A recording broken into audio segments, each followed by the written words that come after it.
जीवन एउटा युद्धभूमि हो र यो युद्धभूमिमा हामी सबै कुनै न कुनै रूपमा अर्जुन हौं। कहिले डर लाग्छ, कहिले अलमल हुन्छ, कहिले मन भन्छ अब मबाट केही हुँदैन।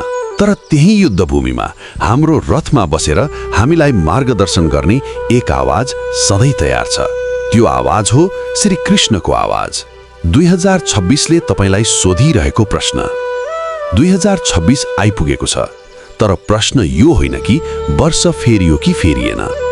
प्रश्न यो हो कि तपाई फेरिनु भयो? श्री कृष्ण भन्छन् परिवर्तन समयले होइन, निर्णयले आउँछ। यदि 2026मा पनि तपाई उही डर, उही बहाना, उही आलस्य, उही सोच बोकेर हिँड्नुभयो भने वर्ष फेरिए पनि जीवन फेरिँदैन। श्री कृष्ण र कर्मको सन्देश। महाभारतको युद्ध सुरु हुनु अघि अर्जुनको हात कापिरहेको थियो।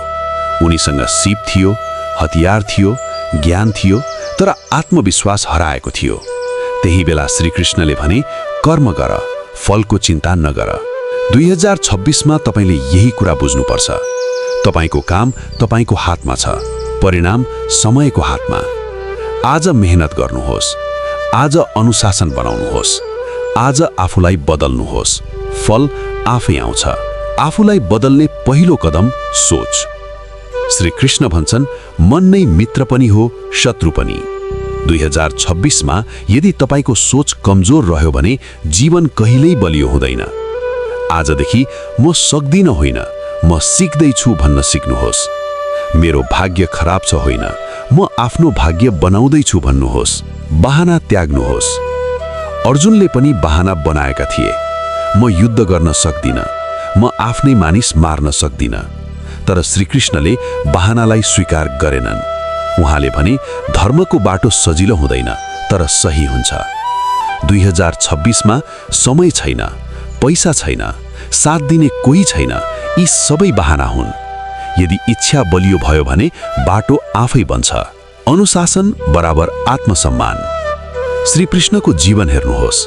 राजा भएर पनि अनुशासित, योद्धा भएर पनि शान्त, ज्ञानी भएर पनि नम्र।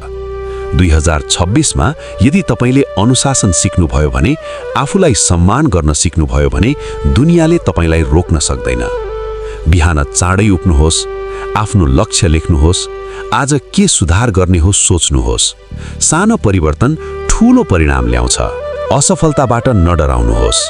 श्री कृष्ण भन्छन् पतन असफलता होइन, उठ्न नखोज्नु असफलता हो।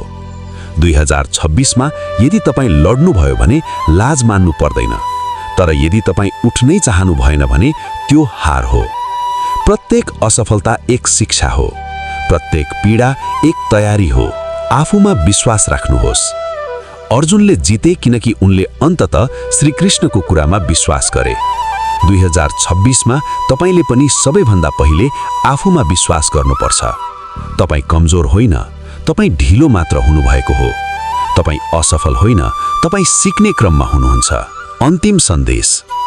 श्रीकृष्ण भन्छन् जो आफूलाई जित्छ उसले संसार जित्छ। 2026लाई नयाँ वर्ष मात्र नबनाउनुहोस्, यसलाई नयाँ तपाई बन्ने वर्ष बनाउनुहोस्। आज निर्णय गर्नुहोस्, आज बाटो छान्नुहोस्, आज आफैसँग वाचा गर्नुहोस् म आफूलाई बदल्छु, म कर्म गर्छु, म हार मान्दिन। जय श्री कृष्ण।